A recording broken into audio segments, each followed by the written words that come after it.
નમસ્કાર ખેડૂત મિત્રો, મગફળીના પાકમાં પાયાના ખાતર તરીકે સિંગલ સુપર ફોસ્ફેટ ખાતર આપવા માટેના ફાયદા કયા તેમજ મગફળીના પાક માટે ઉપયોગી કયા કયા તત્વો એમાંથી મળી રહે છે એના વિશે વિગતવાર ચર્ચા કરીશું.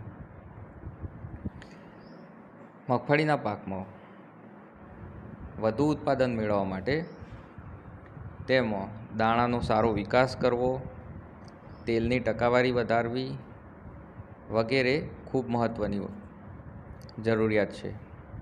આ માટે તેના વિકાસ માટે ઉપયોગી ખાતર કયું આપવું એ ખૂબ જરૂરી છે. સિંગલ સુપર ફોસ્ફેટ ખાતર એ મગફળીના પાકને અનુકૂળ જરૂરી તત્વો હોવાથી તે આપવું ખૂબ હિતાવહ છે. આ ખાતરમાં ફોસ્ફરસ, કેલ્શિયમ, સલ્ફર જેવા અલગ અલગ તત્વો છે જે મગફળીના પાક માટે ખૂબ જરૂરી છે. જેમાં તેલની ટકાવારી વધારવા માટે, વધુ ઉત્પાદન, વધુ વજન, દાણાનો આકાર વિકસાવવા માટે વગેરે જરૂરિયાતની વસ્તુઓ પૂરી કરે છે. મગફળીના પાક માટે સિંગલ સુપર ફોસ્ફેટમાં 16% જેટલો ફોસ્ફરસ મળી રહે છે, જેનાથી છોડના વિકાસ માટે ખૂબ જરૂરી છે તેમજ છોડને પોષક તત્વો સરળતાથી મળી રહે એ મુજબની જરૂરિયાત પૂરી કરે છે. આ ઉપરાંત સાથે 11% જેટલો સલ્ફર મળી રહે છે. તે માટે સલ્ફરની જરૂરિયાત મગફળીના પાકમાં તેલની ટકાવારી વધારવા માટે, દાણાની ચમક વધારવા માટે ખૂબ રહેતી હોવાથી સલ્ફરની જરૂરિયાત પણ આ ખાતરથી પૂરી થાય છે.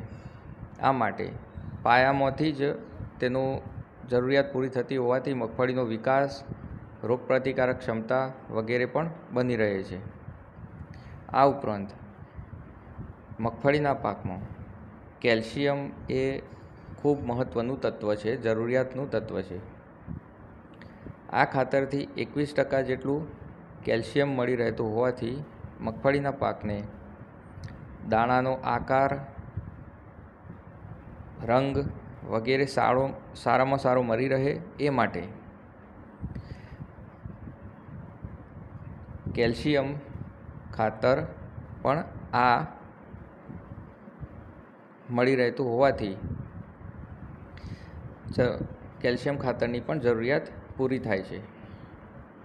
તો ખેડૂત મિત્રો, છોડના દાણાના વિકાસ માટે, તેનો રંગ, તેની ગુણવત્તા, તેનું વજન, છોડના વિકાસ માટે જેથી વધુ સારો ફાલ બેસી શકે, તો એના માટે આ ખાતર ખૂબ જરૂરિયાત અને મહત્ત્વનું હોવાથી આ ખાતર વાપરી શકાય છે.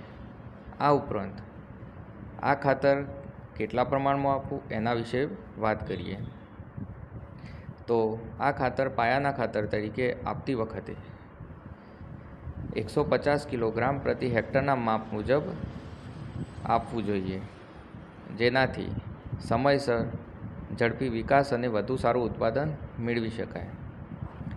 ખેડૂત મિત્રો, આ ખાતર ઉપરાંત પણ તમે જે ખાતરો મગફળીના પાકમાં પાયાના ખાતર તરીકે અને પૂરતી ખાતર તરીકે ઉપયોગમાં લેતા હોય એ વિશે કમેન્ટ બોક્સમાં જરૂરથી જણાવો.